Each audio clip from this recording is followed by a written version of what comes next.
Hi guys, I'm Ryan Smith from C3 Church in Sydney, Australia. We're talking about the guitar parts off our new album, Saints, and this particular song we're talking about today is a song called Stay. It's the last track on the record, and although there's a unison part going on at the top between the acoustic and the electric, I'm just going to be focusing on how it's played on the electric today.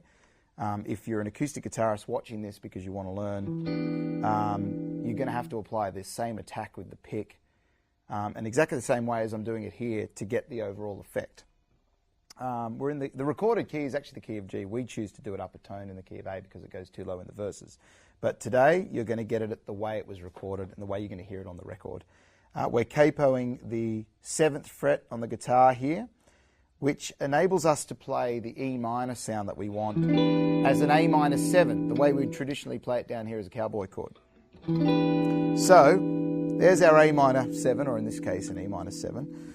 The next shape is going to be the way we'd hold an open C. Now, for the way we'd do a G, I'm just doing it like that. I'm holding what I would normally hold as a G note, but I'm making available to myself all of the strings open. And then the 2 chord, which diatonically is traditionally minor, we're doing it as a 2 chord, no third. So there's our bass note here, the 5th of the chord and the octave, and there's our 2, that really haunting 2 or 9th, as we like to call it. I'm not going to talk letters, I'm going to talk numbers. There's our 6 chord, our 1 chord, our 5 chord, and our 2 chord, no third. When it goes into the second section of the song, it actually hits this 4 chord. Now, the 4 chord is normally a major sounding chord, but the way we are going to spell it is we're going to play the root of that 4 chord, the 9th or the 2, the 5th, got a major 7 in there. Now, we're not actually going to play that major 7, but we're going to hold it as though we were. We're going to go up to the 5th, all right? And we're coming back to the 6. We're going to go via the 7, back to the 1, back to the 2, sorry, back to the 6, and landing on our 2, no third. Now, the right hand in this song is critical. The left hand actually gets to take a bit of a holiday. All right? Whilst I'm holding that minor 7 shape on the 6 chord, my right hand plays the bass note, then to the D string, and it goes down to what I'm fretting with my first finger, and I'm coming back onto that open 3rd string. Now here's the key to making this work. You have to anchor between the bass note and the B string or the 2nd string that you're using your first finger to fret on. If you can get that routine going on, it'll work across the whole of the song, the first 2 sections. Now you'll notice my 2nd finger went to play the 7th note of the scale we're in. So that's the 6th chord, go via the 7th, we're landing on that 1. Okay? Now the same picking on the 1 twice. Okay? Again, that routine of going 5th string, 4th string, 2nd string, open 3rd. And we do that twice. Now when our 3rd finger goes down to the bass note of the 5th chord, right? The only thing that's different is that the bass note is not happening on the 5th string, it's actually happening on the 6th string. Right? Then we go to that 2 chord, no third, and we do this. Now that can be played a couple of different ways. Our bass note changes, of course. We skip down from the 6th down to the 4th. Whoops. Okay, we're hitting the 4th string, 3rd string, 2nd string. All right. We're coming back to the 3rd string. It's a little bit different to the way we did the other chords. Right, this one is nice and close. So 4th, 3rd, 2nd, back to the 3rd. Now, if you want it to be more defined and it's just not cutting through, play it as single notes. Open 2nd string, fret that, what we would consider to be the 1st fret, seeing as the capo has replaced the nut. Third finger marks that next note here, and then we hit our open first. So you get this. You'll notice that the bottom strings, the bass notes of that chord are resonating, which creates a nice effect. If you're feeling adventurous and like you want it to be a little bit more layered, you can actually do the same thing, but you strike the third string simultaneously. And then you get that open E up the top. So that's our A section. So we've got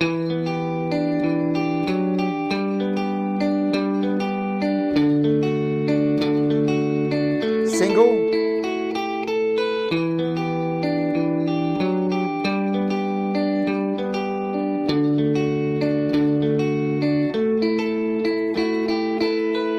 I think that if you can get the togetherness going on with those strings on that last chord, it works a lot better. And then we go to that section that I talked about previously, where we're going to hit the 4 chord, but we're going to keep that third string open. Okay, because we're now picking off that 4th string, like we were doing on the 2 chord, you have to do the same routine with string choice here. So we go 4th string, 3rd string, 2nd string, back to that 3rd. But it still has that anchor point between bass note and 2nd string. Just like it was back here. Right, same thing here.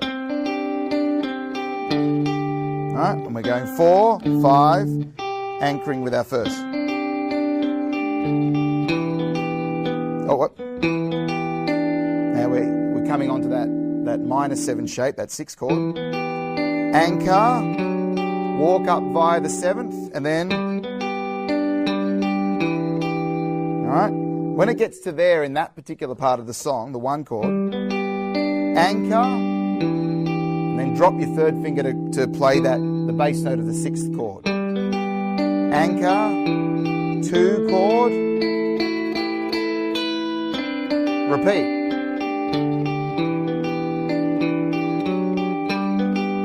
Anchor,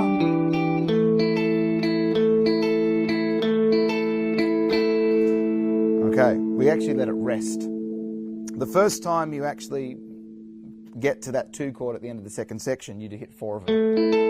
2, 3, 4, and then just rake it gently and let it breathe.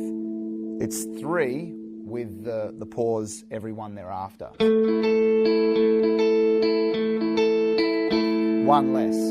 Okay, the only other part now that we need to discuss is the end of the song, where the acoustic guitar player has got this strumming pattern that's going to be played against the 6 chord, the 1 chord, the 5 chord, and that 2 chord, no 3rd. I'm just going to bring my volume down a little bit for this so that it doesn't, it's not too harsh.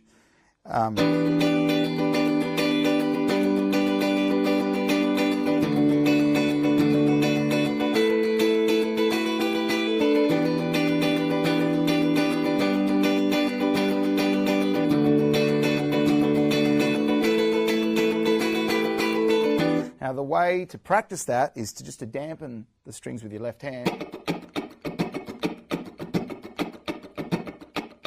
Make sure you get the rhythm part right.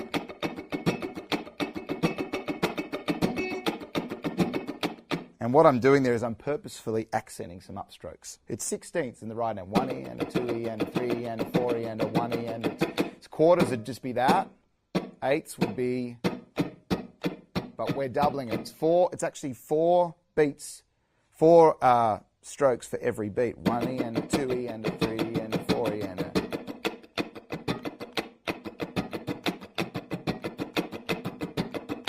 And you have to practice getting those ups. 1, up, up. So 1 E and a 2 and 3 E. I could write it down for you, but you're best to hear it and feel it. The chords, it's the 6 chord. The 1 chord, there's the 5, where we drop everything. You've even got that open first string up the top. Now 2 chord, no 3rd. And that is the...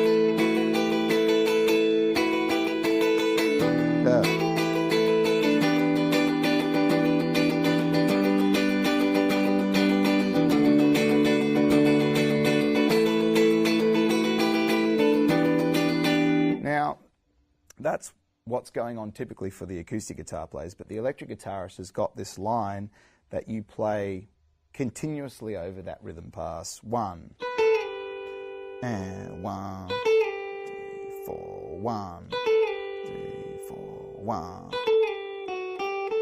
1. Okay, it has to be played like that, otherwise it doesn't sound right. You're playing the open first string, and we're sliding with our index finger from the 10th fret to the 8th fret on the second string. 1, 3, 4, 1, 3, 4, 1, 3, 4, 1. And that last little phrase is exactly what's played in the first themes of the song. And that's the guitar parts for Stay. Enjoy.